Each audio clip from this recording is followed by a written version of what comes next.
Dear students of class 5, today we are going to do the poem The Fox and the Grapes. This is chapter number 4 in your book, the poem The Fox and the Grapes. So see, one summer's day, a fox was passing through an orchard. Now what is the meaning of the word orchard? Orchard का मतलब होता है हिंदी में फल का बगीचा. तो one summer day, एक दिन गर्मी की मौसम में एक लोमड़ी, a fox was passing through an orchard, वो एक लोमड़ी एक फल का बगीचे से होते हुए जा रहा था. Faint he was and hungry too. Faint मतलब कमज़ोर. He was and hungry too. Hungry मतलब भूखा. वो बड़ा भूखा भी था और भूख से वो कमज़ोर भी हो चुका था. When suddenly his keen eyes, keen मतलब तेज, आई मतलब यहाँ पे नज़र, chanced to fall upon a bunch of grapes upon the wall.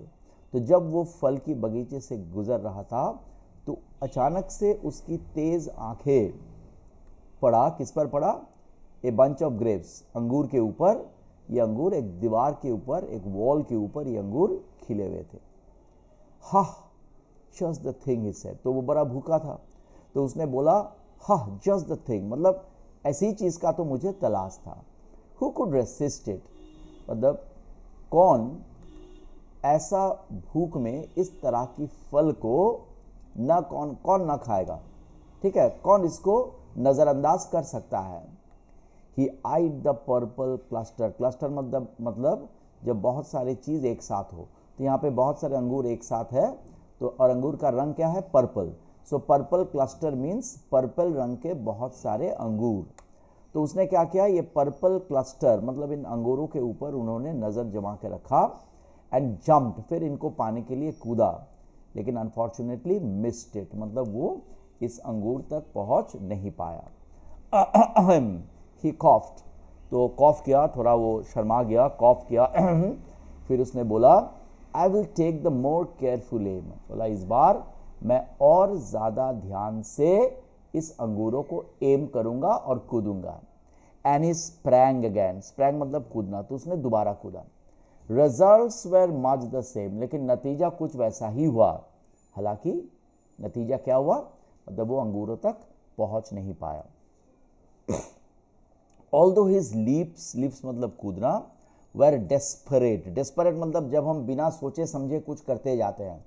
तो अब देखो, भूख से पागल इस लोमड़ी को अंगूर तक पहुंचना ही था, तो वो बिना कुछ सोचे समझे वो कूदता गया. हर बार उसकी कूद और ऊंचाई तक, और हाई, और ज़्यादा ऊंचाई तक हर बार उसने कूदा.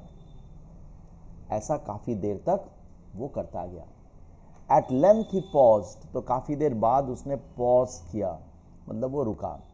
टू वाइप अ टीयरफुल आई. अब तक देखो गम के मारे उसकी आंख में आंसू आ गया था, तो वो 2 पल रुका, आंखों से आंसू पोंछा. एंड अब देखो वो समझ गया कि हम अंगूर तक पहुंच नहीं पाएंगे. अब अंगूर तक पहुंचने का उम्मीद वो छोड़ दिया. And shrug a shoulder. Shrug मतलब कंधों को हल्का से ऊपर उठा के नीचे करना. तो उसने वो अपनी कंधों को हल्का से ऊपर करके नीचे किया और कहा I am not dry and lunch is bound to come within the hour. I am not dry मतलब मैं लाचार नहीं हूँ, मैं असहाय नहीं हूँ. ऐसा नहीं है कि मेरे पास और कोई चारा नहीं है. And lunch is bound to come, तो वो अपनी मन को सलाह, मतलब वो अपनी मन को शांत करने की कोशिश किया. वो बोला कि चलो भाई, अंगूर न पाए तो सही, 1 घंटे के अंदर अंदर कुछ ना कुछ लंच तो मुझे मिल जाएगा. बिसाइड्स ही सेड, और वो कहा I am sure those grapes are sour. बोला यार आई नो, मुझे तो पता है कि अंगूर खट्टे हैं. तो देखो, अंगूर न पाकर अंगूर खट्टे हैं कहकर वो अपने आप को दिलासा दिया. तो ऐसे कई समय हमारी it happens in our lives also that we want something but when we don't get it we criticize it. हम उसकी निंदा करते हैं और कहते हैं कि वो पाने की लायक नहीं है. क्योंकि यहाँ पे जो दिया है ना, श्रग एज शोल्डर, हम शोल्डर को, कंधों को थोड़ा उठा के नीचे झुकाते हैं, इसको श्रगिंग कहते हैं. नॉर्मली हम लोग श्रगिंग करते हैं ये दिखाने के लिए that I don't care about it, मैं इसके बारे में केयर नहीं करता. तो चलो अब थोड़ा हम एक्सरसाइज को सॉल्व कर लेते हैं। द फॉक्स वॉज फीलिंग फेंट, फॉक्स फेंट फील कर रहा था, क्यों? बिकॉज ही वॉज हंग्री, वो फेंट फील कर रहा था, वो कमज़ोर फील कर रहा था क्योंकि वो भूखा था। He was hungry because he was hungry. While passing through and dash, तो किसके अंदर से फॉक्स जा रहा था? ऑर्चर्ड, फल की बगीचे से।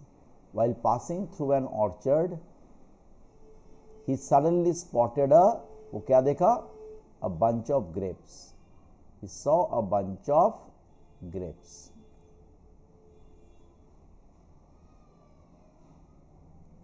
ही tried to get at it by, मतलब वो गेट एट इट मतलब पाना, वो इस बंच ऑफ ग्रेप्स को पाने की कोशिश किया। कैसे?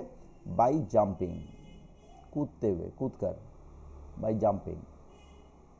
बट वो क्या किया? इसको मिस किया। But he missed it.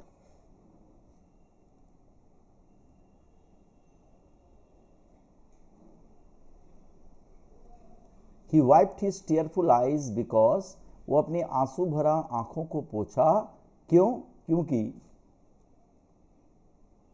उसने क्या बोला? Because he said, because he was not dry. Finally he decided to, आखिर में वो क्या सिद्धांत लिया? लंच के लिए वेट करने का। To wait for lunch to come, to wait for lunch to come.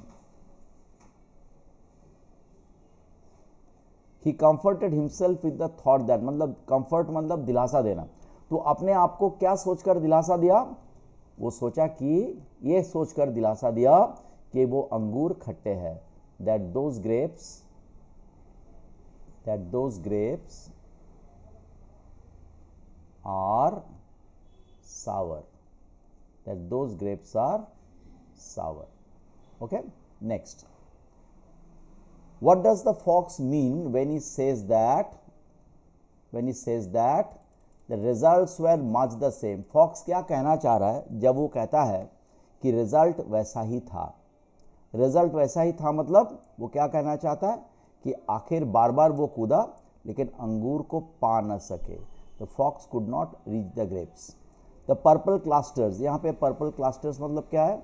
The purple coloured grapes. ठीक है, next, the lips were desperate and high because the fox was, ये उनका फॉक्स का जो कूदना था वो डेस्परेट और हाई था। क्यों? क्योंकि फॉक्स देखो बिना कुछ सोचे समझे वो कूदता गया। क्यों? क्योंकि वो बड़ा भूखा था और वो ग्रेप्स जो था वो बड़े टेम्पटिंग थे, मतलब वो उसको बहुत लालच दिखा रहा था, उनको बहुत लालच आ रहा था वो ग्रेप्स देखकर। By saying the grapes were sour the fox meant, जब फॉक्स कहा कि ग्रेप्स खट्टे हैं तो फॉक्स क्या कहना चाहते थे? असली में फॉक्स ग्रेप्स खट्टे नहीं थे। फॉक्स कहना चाहता था that the grapes were beyond his reach and he did not want to admit defeat. अंगूर उसके पहुंच के बाहर था और वो हार मानना नहीं चाहता। तो वो ये नहीं कहना चाहता था अपने आप को कि मैं ही व्यर्थ हो गया अंगूर को पहुंचने के लिए। उसने ऐसा दिखाया मानो, पहुंचने में तो वो व्यर्थ हुआ, लेकिन उसने दिखाया ऐसा मानो कि वो चाहता तो पहुंच सकता था लेकिन वो छोड़ दिया कोशिश करना क्योंकि अंगूर खट्टे थे। तो ये हो जाएगा बी। नेक्स्ट, अब देखो यहां पर हमें से, देखो जैसे पिन, सिन, चिन, इनको कहते हैं राइमिंग वर्ड्स। जो शब्द के आखिरी पार्ट पढ़ने से एक ही साउंड आते हैं ऐसा शब्दों को राइमिंग वर्ड्स कहा जाता है। तो हमें यहाँ पे लिस्ट से राइमिंग वर्ड्स करके ये ब्लैंक्स भरना पड़ेगा। जैसे देखो मैन, मैन के साथ क्या क्या आएगा? टैन, मैन और प्लान। ओके, चैंट, चैंट के साथ क्या क्या आएगा? देखो चैंट के साथ आएगा प्लांट और आंट। सैंग, सैंग के साथ क्या क्या आएगा? बैंग और हैंग। बट के साथ क्या आएगा? कट और शट, कट और शट। ओके, नेक्स्ट, अब देखो यहाँ पे एक पोएम्स, एक राइम के कुछ लाइंस दिए हुए हैं। जैसे कि तुम लोग जानते हो कि राइम्स के लास्ट लाइंस हमेशा क्या होता है, राइमिंग होता है, मतलब सेम साउंडिंग वर्ड्स आता है। तो हम यहाँ पे इस राइम्स को कंप्लीट करेंगे। Ding dong bell, pussy is in the well, देखो बेल के साथ वेल हो गया। Who put her, who put her in, little Johnny thin, तो इन के साथ थिन का हो गया राइमिंग, है कि नहीं। हु पुल्ड हर आउट, इसने उसको बाहर निकाला। लिटिल टॉमी स्टाउट, स्टाउट मतलब जो थोड़ा मोटा हट्टा गट्टा है, तो आउट के साथ स्टाउट हो गया। What a naughty boy was that, to try and drown poor pussy cat, तो दैट के साथ कैट का राइमिंग हो गया। अगला एक्सरसाइज में भी we have to do the same thing, we have to write the rhyming words and fill in the blanks. So see frogs jump, यहाँ पे जितने वर्ड्स है ये वर्ड्स जानवरों का मूवमेंट को, जानवरों की, एनिमल्स की चाल को डिस्क्राइब करता है। तो देखो फ्रॉग्स जंप, फ्रॉग्स कूदते हैं, और कैटरपिलर की मूवमेंट को हम लोग क्या बोलते हैं, कैटरपिलर्स क्या करते हैं, कैटरपिलर्स हम्प, तो जंप के साथ हो गया हम्प। वर्म्स विगल, बग्स क्या करते हैं, jiggle. Rabbits hop, rabbits hop करते हैं, छोटे छोटे जंप लेते हैं, और हॉर्सेस क्या करते हैं, clop. Snakes slide, snakes slide करते हैं। सीगल्स क्या करते हैं, सीगल्स ग्लाइड। माइस, चूहे, चूहे क्रीप करते हैं, और डियर क्या करते हैं, deer leap. Puppies bounce, puppies bounce करते हैं, और किटन्स क्या करते हैं, pounce. Lions talk, but I walk. So this is the chapter, friends. Go through the poem well, go through the video. If you have any doubts anywhere, please ask me when you come to the English class tomorrow. Okay, thank you so much.